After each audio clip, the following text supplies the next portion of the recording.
So you're at the very top of the PC building game, and you've got a massive choice to make.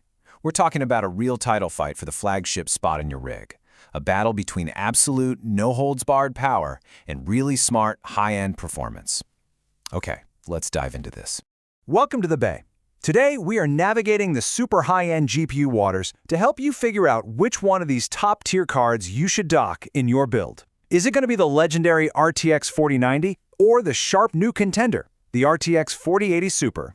In one corner, you've got the RTX 4090. We're calling it the unmatched Titan. This is the heavyweight champion, It's the card that holds the performance crown and makes absolutely no apologies for it. And in the other corner, we have the RTX 4080 Super, the smart challenger. It's a bit leaner, way more efficient, and it's here to prove that you don't always need to be the biggest to be the best choice for most builders out there. All right, first up, round one, the performance gauntlet. We're going to cut through all the marketing, all the noise, and look at just one thing: pure, raw frames per second. This is all about gaming firepower. Okay, check this out. This one slide really tells the story. We're in Cyberpunk 2077 at 4K with everything, and I mean everything maxed out, full ray tracing. The 4090 is just crushing it, pushing an incredible 150 FPS. Now the 4080 Super is no slouch at 118 FPS. That's still amazing. But that gap? Well, that's the definition of a flagship performance difference right there. So here's the bottom line. Across a whole bunch of games at 4K, you are consistently going to see a 25 to 35% performance lead for the RTX 4090. And listen, that's not just some number on a chart. That's a difference you can actually feel. It's a difference between a buttery smooth 120 Hz experience and actually pushing the limits of a 144Hz 4K monitor. Okay, let's move on to round two, the future-proofing test. Because raw speed today is awesome, but what about tomorrow, right? Here, we're looking at the specs that really give a card its staying power, things like VRAM and the core architecture. And wow, this right here is a huge difference. The RTX 4090 comes with a massive 24 gigabytes of VRAM. Think of that as the high-octane fuel for loading huge game textures and complex models. The 4080 Super has a very respectable 16 gigs. And look, for today's games, 16 is plenty. But for future 4K textures, heavy game modding, or professional work, that extra 8 gigs on the 4090 is your safety net. It's what's going to keep that engine running at max for years. Now, you gotta remember, both of these cards are built on the same fantastic Ada Lovelace architecture. So they both get those game-changing features like DLSS 3 frame generation and incredible ray tracing cores. But the 4090's advantage? It's just sheer scale. More cores, more memory bandwidth. It just has more of everything, and that's what gives it that crazy, unmatched edge in extreme gaming and compute tasks. But hey, performance isn't the whole story, is it? It's time for round three, the efficiency and value bout. And this is where our smart challenger, the 4080 Super, gets to land a really serious counterpunch. Okay, let's talk about the real-world cost of just owning one of these beasts.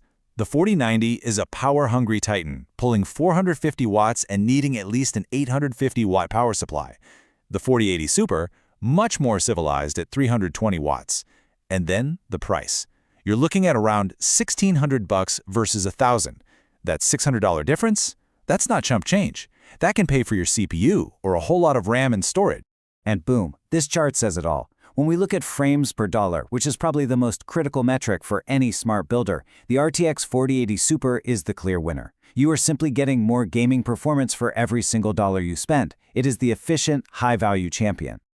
Just let that sink in for a second. You're paying roughly 60% more cash for the 4090 to get about 25 to 35% more performance.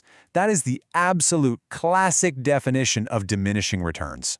The 4090 is for people who want the best, no matter what the cost per frame is. So, where does that leave us? We're at the final verdict. And after 3 rounds, you know what? The decision is split. There's no single winner here, because the best flagship is the one that's right for your build, your games, and your wallet. So who is the RTX 4090 for? It's for the no-compromise enthusiast. If you demand the absolute bleeding-edge best frame rates at 4K, if you want to crank every single ray tracing setting to the moon, and if budget and power draw are just numbers on a spreadsheet to you, then yeah, the RTX 4090 is your undisputed king. But what about the rest of us? What if you're a high-end gamer who still cares about getting good value?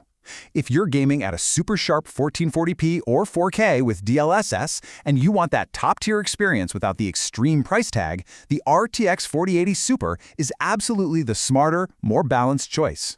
It's flagship-level performance for the people.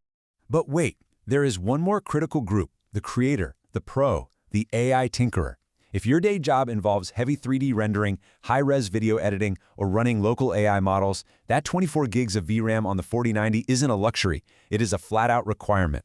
For you, the 4090 isn't just a gaming card, it's the ultimate professional tool. So there you have it. The choice is yours. The unmatched Titan for ultimate cost-no-object power, or the smart Challenger for incredible high-end value. The big question is, which flagship are you going to dock in your next build? And hey, if you want to geek out and do a deeper dive into all the benchmarks and comparisons to help you navigate this stuff, you can check out all the source data over at bestgpusforgaming.com. And that's the tale of the tape on these two heavyweights. Thanks for stopping by the harbor. Keep it cool and keep building.